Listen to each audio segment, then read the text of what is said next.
OK. Bonjour tout le monde. D'abord, une journée très importante aujourd'hui pour ceux qui sont en Israël, et je suppose ou en France, en Europe, c'est déjà Chaf Alef Shvat, 21. Mais pour nous, ici à Montréal, on est encore au 20e jour du mois de Shvat. Donc, chez le Rabbi, à 770, c'est encore Chaf, je dis Shvat, je m'excuse, Chaf Marcheshvan. Je ne sais pas pourquoi j'ai dit Shvat. Alors, on est le 20e jour du mois de Marcheshvan. L'anniversaire du Rebbe Rashab, anniversaire de la naissance donc du Rebbe Rashab, Rabbi Sholem de Ber, le 5e de la dynastie de Rebbe Chabad depuis l'Alter Rebbe. Il y a plein d'histoires sur l'enfance, de l'âge de bas âge du Rebbe Rashab. Une des histoires, bon, on connaît tous l'histoire que le Rabbi rapporte dans la Yom Yom, qu'il a pleuré, pourquoi est-ce que Dieu ne se dévoile pas à lui, et son père qui a répondu, comme Avraham Avinu, son père de lui dire qu'un tzaddik à l'âge de 99 ans qui est prêt à se circoncire, il mérite que Dieu se dévoile à lui. En d'autres mots, une personne, qu'est-ce qu'il veut dire par le fait qu'il ait 99 ans, qu'il ait presque atteint la perfection, jusqu'à l'âge de 100 ans, ça représente Shlemut, la perfection. Alors, même si une personne de cet âge-là est prêt et réalise, il accepte le fait qu'il doit toujours s'améliorer, ça veut dire c'est quelqu'un qui mérite le dévoilement de Dieu. Mais il y a une autre petite histoire qui représente cette pureté d'âme, cette finesse d'âme, cette sensibilité. À l'âge de 4 ans, apparemment, un tailleur qui est venu amener une robe qu'il a préparée pour sa mère, pour la rabbinite. Et l'enfant qui est dans la chambre, et le tailleur qui remet la robe, il se fait payer. Et tout à coup, l'enfant remarque dans la poche du tailleur, il reste un morceau de tissu de la robe qu'il a fait pour sa mère. À l'époque, les gens, ils achetaient leur propre tissu, amenaient le tissu chez le tailleur, et le tailleur lui fabriquait la robe, le vêtement. Donc, s'il n'a pas rendu tout le tissu, ça veut dire qu'il est en train de prendre quelque chose qui ne l'appartient pas. Alors, lui, l'enfant, il n'a pas pensé beaucoup, il est parti, il a sorti le tissu de la poche de ce tailleur. Bien sûr que le tailleur était très mal à l'aise et s'est excusé tout de suite en disant « Je m'excuse, j'ai oublié de vous remettre le morceau de tissu qui vous appartient. » Bon, histoire finie, rien de plus grave que ça. Une fois que le tailleur a quitté la maison, la mère lui dit, la rabbinite Rivka donc, il dit au petit, tu te rends compte ce que tu viens de faire. Tu te me vaillèches. Tu as mis une personne en honte. Tu lui as fait honte. Maintenant, on le soupçonne qu'il est chasvé shalom malhonnête. Tu ne peux pas faire ça. Tu aurais dû laisser le tissu dans la poche et oublie. Même s'il aurait oublié, même si pas grave. Mais l'essentiel, il ne faut jamais mettre une personne dans la boucha.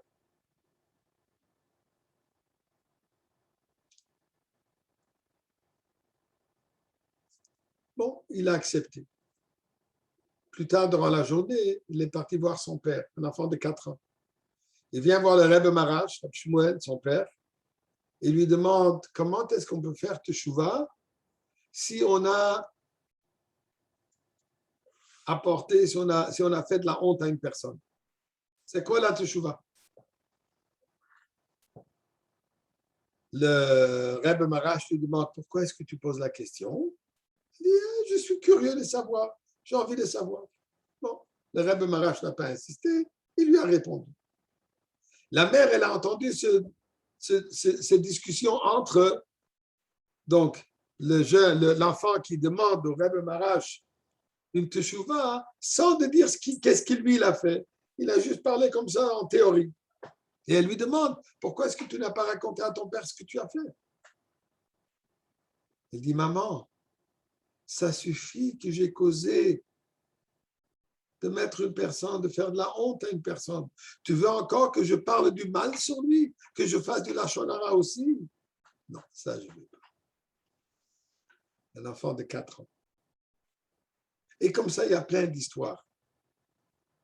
On comprend un tout petit peu, pas qu'on comprend, mais on peut imaginer ce qu'on dit sur le Rebbe Rachab, que la chassidoute du Rebbe Rachab, avec tous les longs hemshechim, les longs mamarim, que tout ça, il est considéré comme le Rambam de la chassidoute. Alors, aujourd'hui, son anniversaire, Zechuto Yagen Alenu, et que le Zechut soit tel qu'on puisse aujourd'hui même encore le rencontrer dans le Beth Amikdash avec le Rebbe.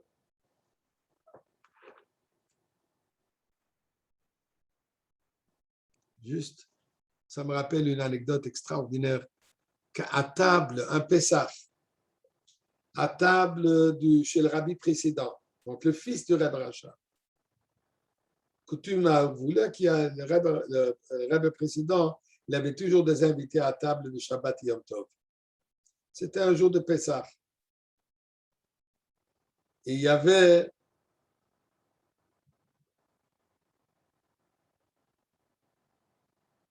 il y avait le chrein, un plat qui était rouge. Et quelqu'un, je crois qu'il a mis de la matzah dedans, chose qu'on ne fait pas à Pessah, on ne met pas de matzah dans du liquide. Et quelqu'un a dit, non, non, non, il ne faut pas faire ça, le Bronx, on n'a pas le droit de faire ça. Et l'autre, il était très mal pris devant le rabbi et devant les minyanes qui étaient présents, qu'il a fait quelque chose qu'il ne fallait pas faire. Il était très... Plus tard, le Rebbe précédent a dit, je préfère une nappe qui est devenue rouge que le visage d'une personne qui est devenue rouge. Quel point il faut faire attention de respect et chas v'shalom, ne pas amener de la honte à qui que ce soit, même quand c'est une chose très importante. Bon, ayant dit tout cela, ce Shabbat qui vient, Shabbat Haïsara, toujours le Shabbat d'avant Rosh Chodesh qui se lève, c'est le Shabbat de Kinus HaShlochim. Kinus HaShlochim, la conférence internationale des Shlochim du Rabbi à travers le monde. On vient tous ensemble chez le Rabbi, près de 770. Malheureusement, 770 n'est pas assez suffisamment grand de pouvoir tenir 5000 shlochim avec des conférences et des repas et tout ce qui vient avec. Alors, c'est éparpillé un peu partout dans la Kronheitz, différentes salles. Tafshin Nunbet, 1992, Shabbat Haïsara, convention, de Kinus HaShlochim. Le Rebbe Ofabringen dit que maintenant on commence officiellement les Kinus HaShlochim. En d'autres mots, les Kinus, même malgré le fait qu'il y avait déjà des programmes depuis jeudi, journée, même mercredi soir, mais officiellement les Kinus commencent avec le Fabringen du Rebbe. De Meshaler, c'est pas compliqué. Les Shlochim, les émissaires, ce sont des émissaires du Rebbe. Alors quand on vient chez le Rebbe et le Rebbe parle, c'est là où le Kinus officiellement commence. Malheureusement, ça, c'était le dernier Fabringen qu'on a entendu le Rabbi parler au Kinus. Il y avait jusqu'à Vayakel. Mais comme Haïsara, c'était la dernière sikha du Rabbi que jusqu'à date, on a entendu. Bezrat Hashem, ce Shabbat, on entendra une nouvelle sikha déjà du Rabbi, Torah Chadasha Mititetse. Mais à l'instant, le message, il y a 30 ans, Tashin Nunbet, 1992, il y a 30 ans déjà. Là, le Rebbe développe. C'est quoi un shaliach? C'est quoi un émissaire? C'est quoi l'identité d'un émissaire? Il introduit le sujet en analysant qu'est-ce qui était Eliezer. D'abord, il pose une question. Dans la paracha de Haïsara, plusieurs événements. incluant le fait que Abraham dit à son évêque, son serviteur Eliezer, en qui il fait une confiance totale, il dit, va me chercher une femme pour mon fils Yitzhak. La Torah commence à raconter tous les détails. Eliezer, il fait un plan, il se donne une idée. Je viendrai au puits. Et là, je vais demander à si je vais rencontrer une jeune fille. Et je vais lui demander si elle est prête à me donner à boire. J'ai soif. Si elle va me donner à moi, elle va aussi offrir à mon entourage. Ça, c'est la personne qui est choisie, qui est certainement mérite d'être l'épouse du fils de mon maître, comme il dit, de Yitzhak. La Torah nous raconte le plan que Eliezer lui-même s'est fait. Ce n'est pas quelque chose que Abraham lui a dit. Abraham lui a juste donné une mission. Et la mission est, trouve-moi une femme. Seule condition qu'il a dit, il faut que ce soit de la famille. Okay? Je ne veux pas que tu maries hors du contexte familial. Quand il parle de famille, il ne parle pas qu'il doit être de la même région, de la même langue, du même quartier, la même ville et ainsi de suite. Non, de la famille. Qu'ils ont les mêmes origines, c'est quelqu'un qui a les mêmes origines et donc les mêmes valeurs que Abraham et Sarah. Donc, et comment est-ce que je vais trouver cette personne? Si je vais voir le comportement de cette jeune fille, un comportement de gentillesse, un comportement de bonté, un comportement de chesed, là, je sais que c'est une personne qui vient de la famille, puisque ce chesed d'agir en plus que je suis obligé, ceci vient du IDN de Abraham Avinu, spirituel.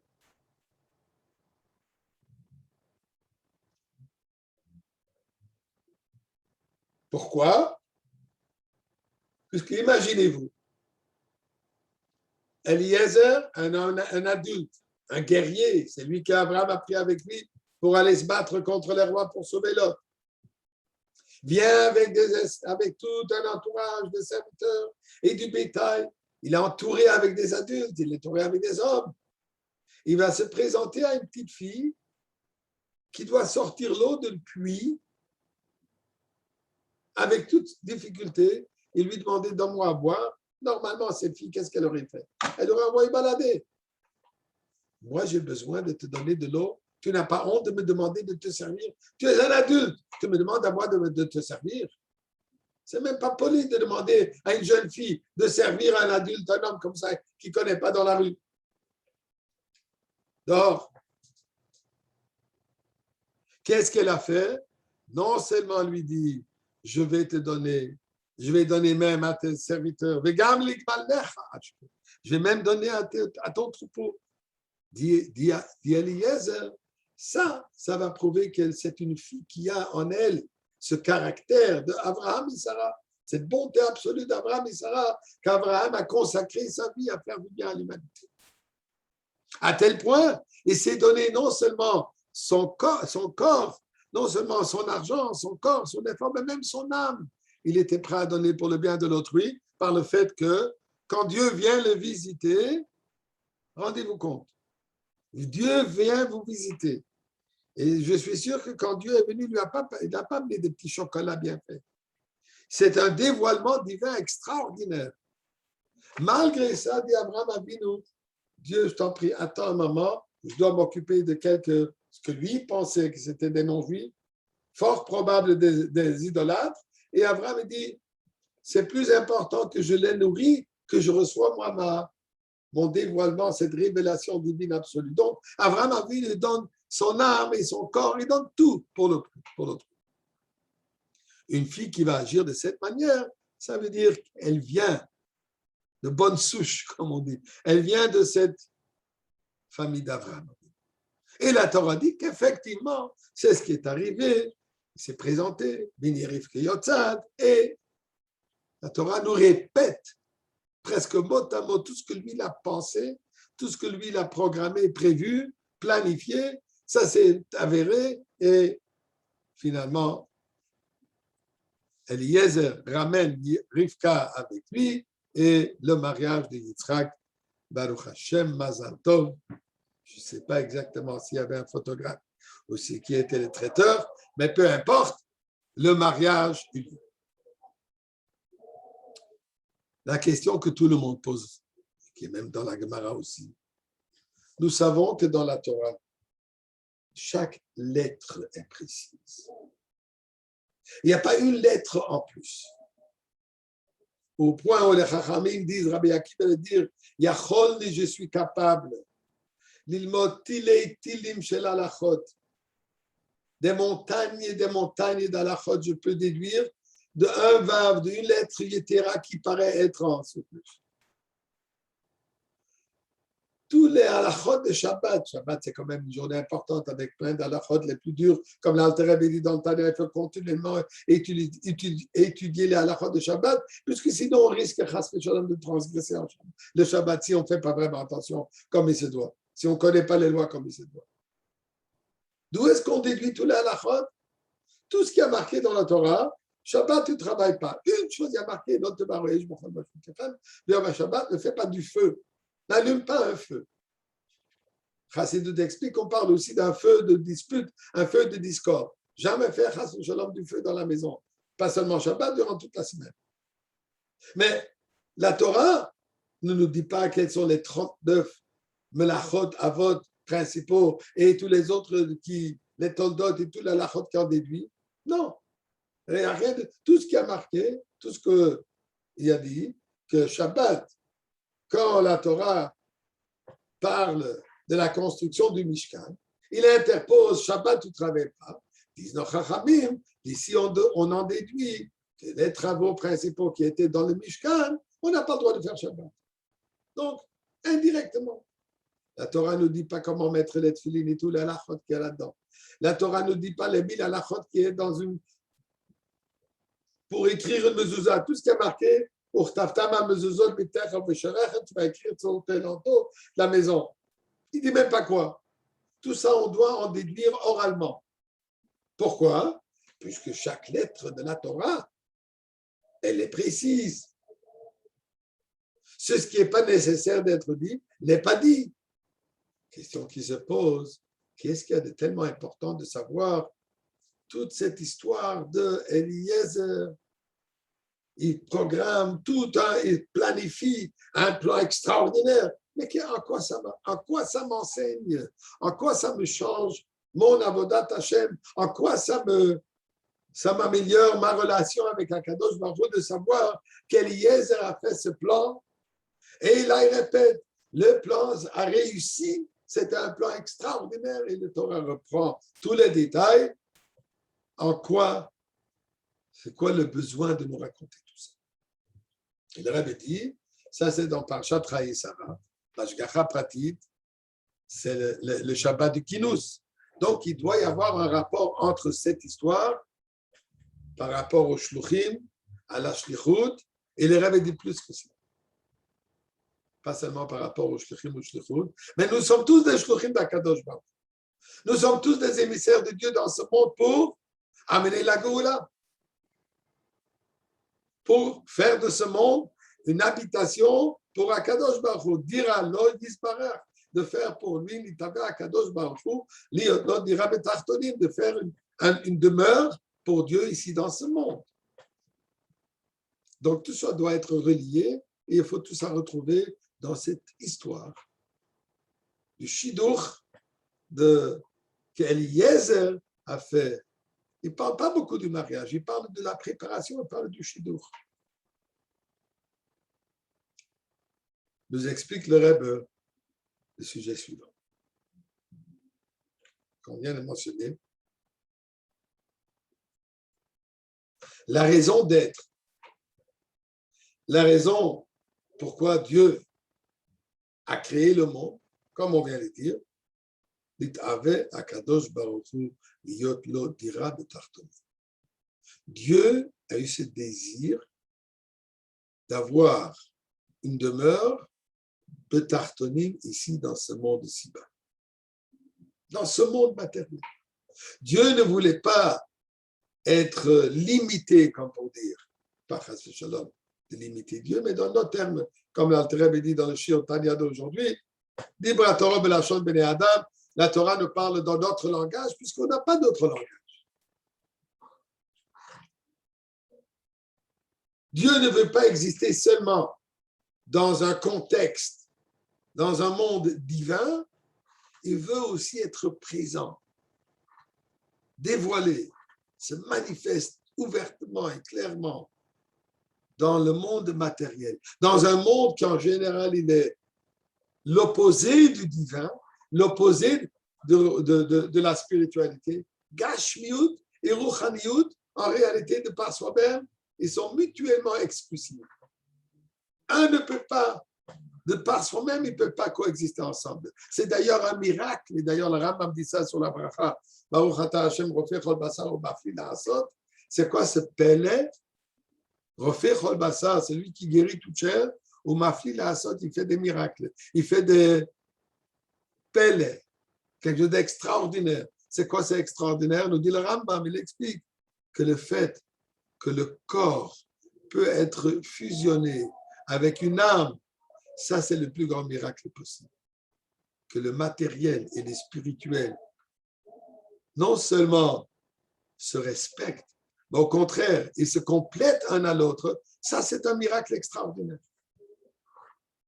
Donc, le but de la création est pour fusionner, pour unifier le monde matériel, le monde tel que nous le connaissons, le monde de Bereshit, le monde de la création, avec le Créateur. Eliodim v'tartonim, que celui du haut et celui du bas s'unifient.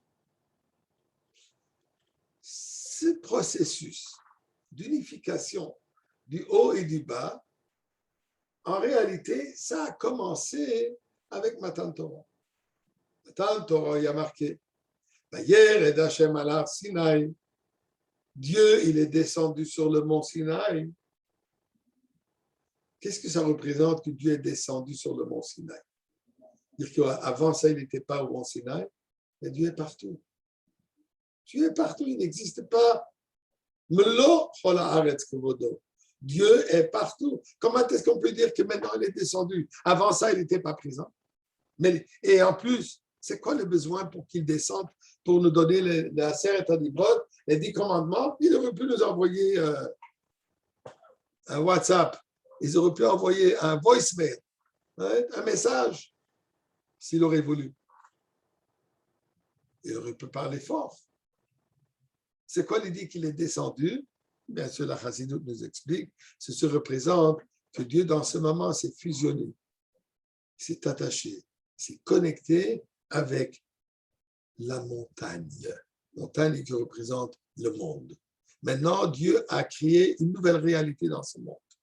Que depuis lors, il y a une possibilité de transformer, d'unifier le matériel avec le divin, de transformer un objet physique, un objet matériel, et qu'il métamorphose, qu'il se transforme entièrement à devenir un objet sacré.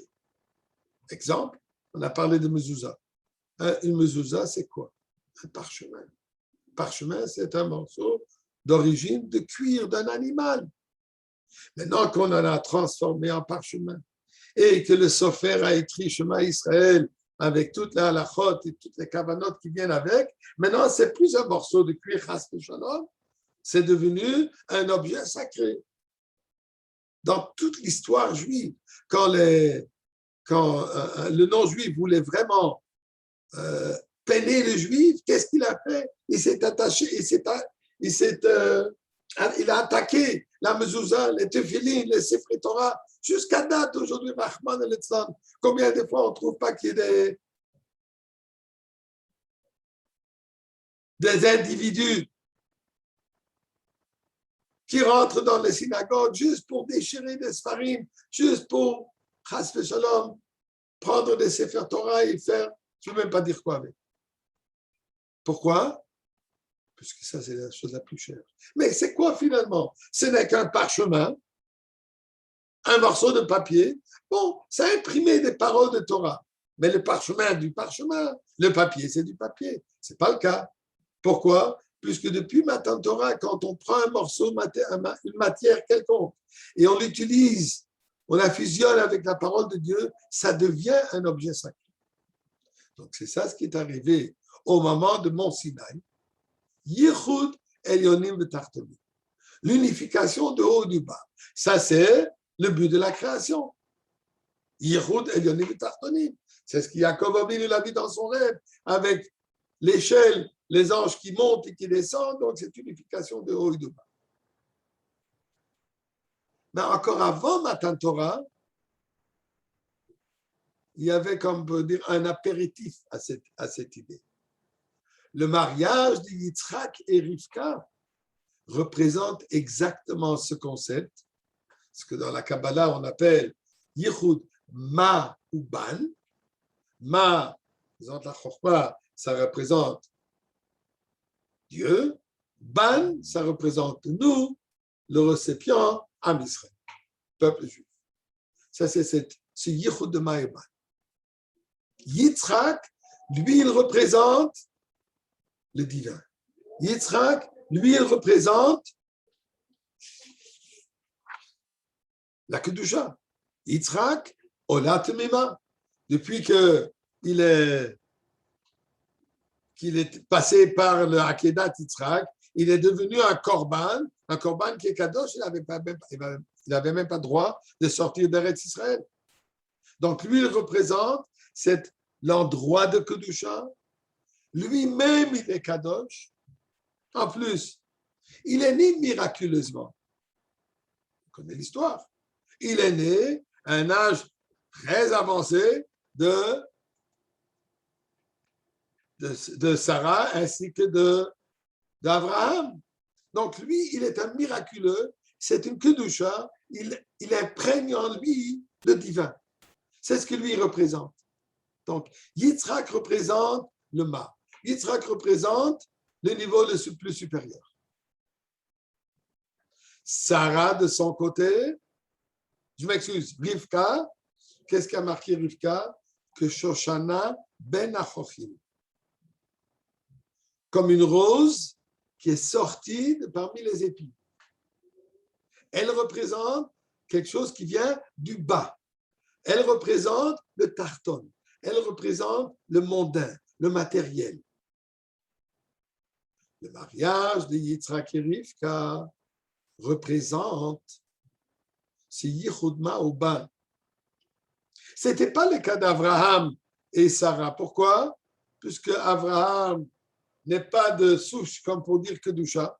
Abraham, il est né d'un père Terach. Je ne sais pas le nom et de madame Terach.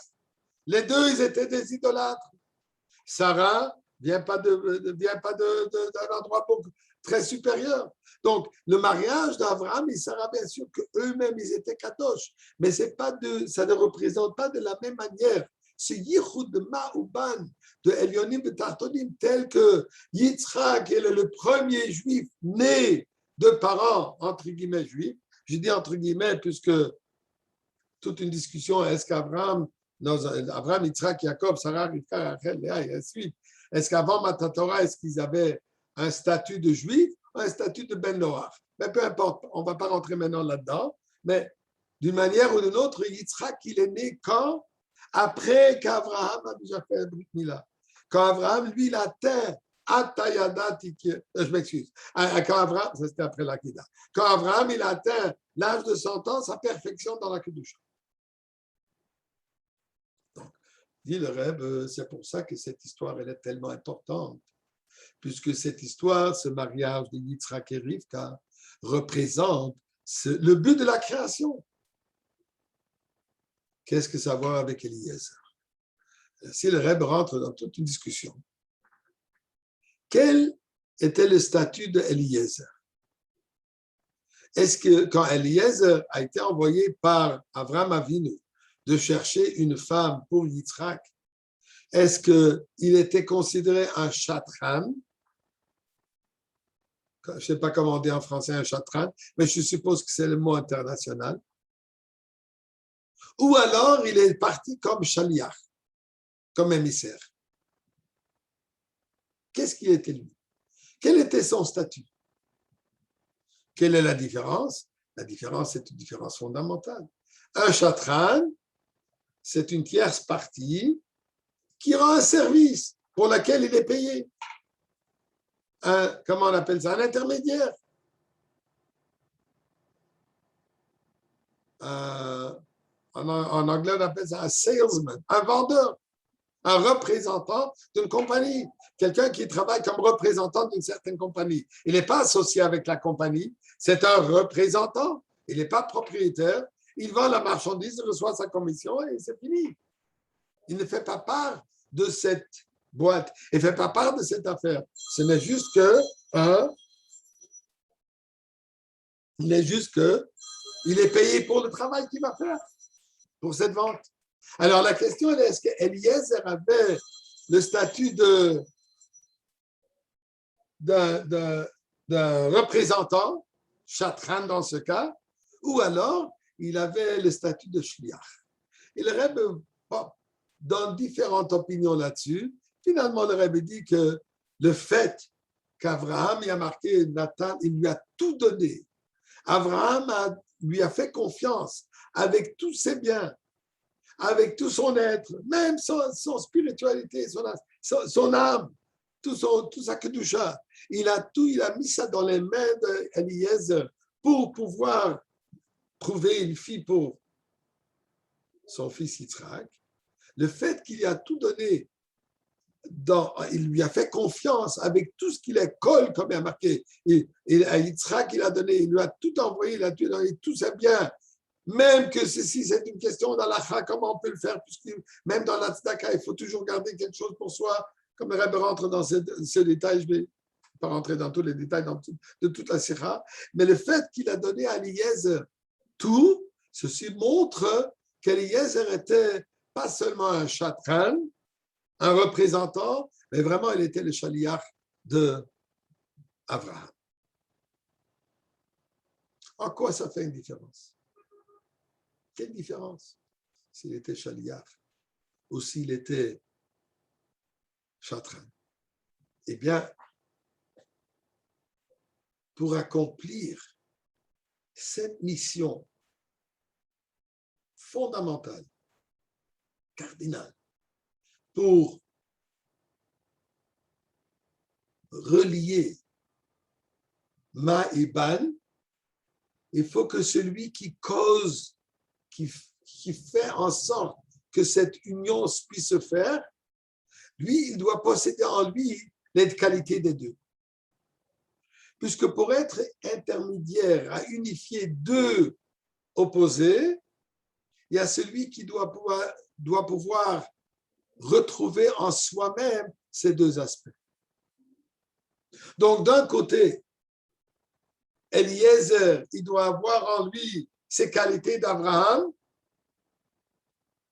Yitzhak, Elion, et il doit aussi avoir en lui son propre identité, ce qu'il est lui. D'un côté, il doit être Abraham, et de l'autre côté, il doit être Eliezer. Donc, sur cette idée, je vais revenir. Le Rabbi dit ça, c'est un shaliach. Je ne vais pas rentrer maintenant, comme le Rabbi dit, il y a 3 niveaux de shlichut, etc., de shaliach, pas pour l'instant. Mais l'idée, c'est quoi un shliach? Un shliach, il est l'émissaire de Meshaler, de celui qui l'envoie. Sa main devient la main du propriétaire. Comme il y a marqué, la main du Eved, en réalité, elle appartient au maître. Si un esclave trouve un objet, automatiquement, ça appartient à son maître, pas à lui, puisqu'il n'a pas d'identité individuelle. Il n'a pas de personne à lui. toute sa personnalité, tout son être, tout ce qu'il est, c'est Eved Hashem. Sichotares Moshe Avdi. Eliezer de dire Eved Avraham Anofi. Je suis que son serviteur. Je suis pas, il n'y a pas de moi. Il n'y a pas d'identité autre qu'être serviteur de Meshaléa. Alors, dit le Rebbe, d'un côté, ce qu'on exige du Shalia est d'être soumis complètement, totalement au Meshaléa, au Rebbe. De l'autre côté, on demande du Shliach d'utiliser son sechel, d'utiliser ses capacités, d'utiliser son potentiel et de développer des moyens d'accomplir sa shlichut. Le Meshaléach ne donne pas chaque moindre petit détail, tu fais comme ça, tu fais comme ça, tu fais comme ça, tu fais comme ça. Non, il veut que le Shaliach utilise ses propres qualités pour accomplir sa shlichut. Donc, en réalité, il y a ici, en anglais, on dit a dichotomy. On exige de cette personne d'agir de deux manières qui se contredisent. D'un côté, d'être entièrement soumis au Meshaléach, et de l'autre côté, utilise toutes tes capacités, reconnais tes qualités, rentre dans tes qualités, utilise tes forces, utilise ton potentiel de savoir comment accomplir la shlichut. Donc, le Shaliach, c'est quelqu'un qui, en lui, relie les deux aspects. Il relie le Elyon, le Meshaléach, et le Tarton lui-même, soi-même, tout en reconnaissant la qualité de Tarton, et tout cela soumis à la volonté du Meshaléach. Ça, c'est l'histoire d'Eliezer. C'est ça l'histoire d'Eliezer. Abraham Avinu lui donne une mission. Va me trouver une jeune fille pour mon fils. Crois comment? Pense toi-même. Réfléchis toi-même. Alors, d'un côté, tu es complètement soumis à moi, tu es complètement soumis à ta mission, tu n'as rien d'autre dans la vie que cette mission. Tu n'as aucune autre préoccupation ou occupation. De l'autre côté, sois un homme, soit quelqu'un de qualité, soit quelqu'un de force, soit quelqu'un qui se manifeste, qui utilise tes forces. Tout ça en savant que tout ça vient du Meshaléach. Donc ça, c'est l'importance que la Torah nous donne dans la mission, comme Eliezer a agi. Pourquoi? Puisque ça nous enseigne, nous, comme shluchim. Et comme j'ai dit, nous sommes tous les shluchim de Dieu. Et depuis la campagne, comme vous dites, Miftzah Mashiach, le Rebbe nous a tous fait des shluchim pour amener la Géoula, à savoir, d'un côté, que nous faisons tout cela avec les forces du Meshaléach. On fait tout ça par le fait que celui qui nous a envoyés nous donne les forces, mais de l'autre côté, nous devons utiliser notre potentiel, notre sechel, notre envie, notre raison, toute notre identité, tout notre être. Tout ce qui est atma, il faut complètement se soumettre à la volonté et à la mission que nous avons. De cette manière, nous dit, et le Rebbe continue, ceci relie aussi avec Moshe et Mashiach. Il vient un peu tard. Moshe Rabbeinu représente plutôt la Torah. Mashiach, lui, représente Melech, s'occuper du bas. Donc, Mashiach, lui, il inclut en lui ces deux aspects. Donc, et d'ailleurs, Mashiach lui-même, il est aussi considéré un shaliach comme Moshe Rabbeinu, qui était considéré un shaliach que Dieu l'a envoyé en mission de libérer le peuple juif. Donc, le Rebbe rentre en détail. Je vous conseille tous d'étudier cette sikha dans le Sefer, c'est dans Sefer HaSikha Tokshinu Bet Chaye Sarah.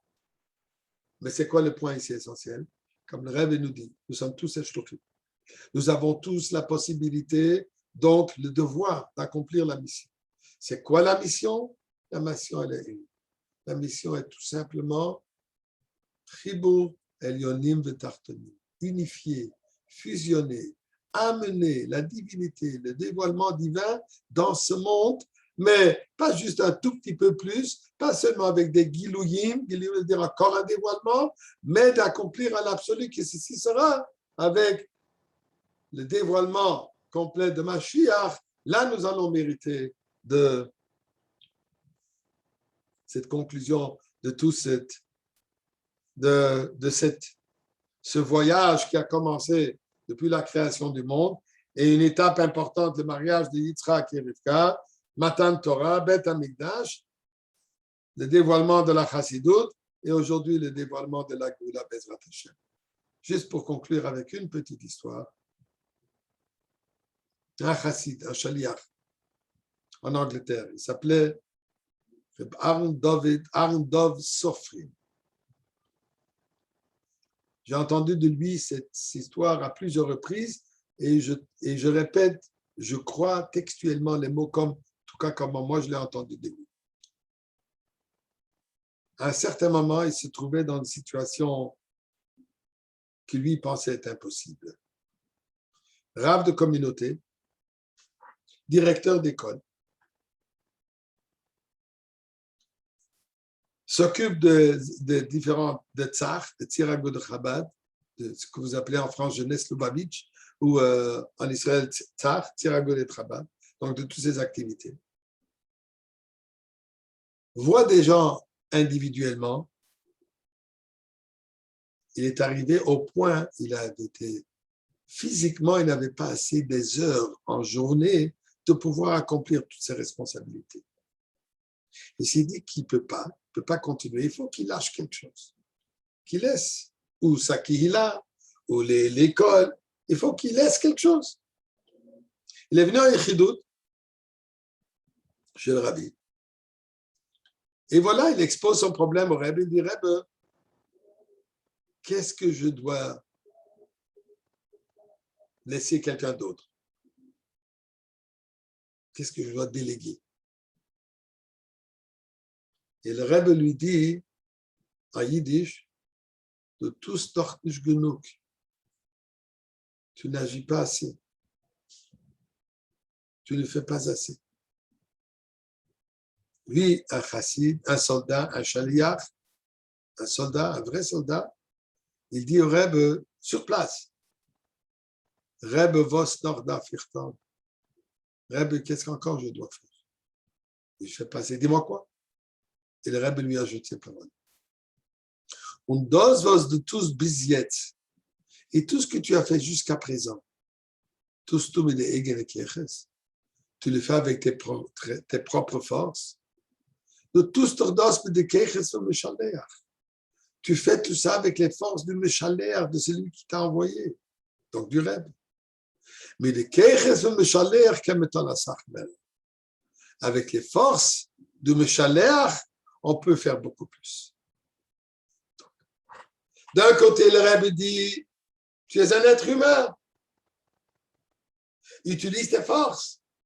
Mais de l'autre côté, dit le Rebbe, sache que tu dois être entièrement imprégné de ta shlichut, entièrement conscient à chaque moment de ta vie que tu es un shaliach, que tu as les forces du Rebbe et il faut agir, il faut accomplir. Ça, c'est Chaye Sarah. Ça, c'est la sikha de Chaye Sarah. Ça, c'est la shlichut que le Rebbe nous donne. Et nous prions, nous sommes sûrs et certains, comme c'est le thème de cette année de la convention, de la conférence de Kinous. Comment finaliser cette mission de Hachenes Atzma, de se préparer, de Kabbalah, de Hachenes Atzma, de se préparer à nous-mêmes. Et le monde entier, le Kabbalah, de concrètement accueillir Mashiach, ça c'est le thème. Bien sûr, c'est le thème depuis 30 ans. Et c'est ça sur toute la discussion. Chas v'shalom, si on va encore discuter en temps de galoute et le Rebbe ne sera pas encore là, bien sûr qu'on espère que ce ne sera pas le cas, qu'on va déjà être après la Goula. Mais dans le plan tel qu'on est maintenant, il faut planifier tel que c'est maintenant. Donc, c'est sûr et certain que juste par le fait qu'on s'engage à cela, on va s'unifier, on va s'unir sur ce point. On s'unit déjà. Et nous allons mériter, Mirz Hashem, Shabbos Chaye Sarah, ce sera Chaye Sarah, on verra Sarah, on verra Avraham Avinu. Et bien sûr que le Rebbe va nous mener dans la Goula, Mamash maintenant. On se donne rendez-vous à l'entrée principale de Beth Amikdash. Maintenant. bonne journée. Ou pour ceux qui sont déjà de l'autre côté du monde, bonne soirée.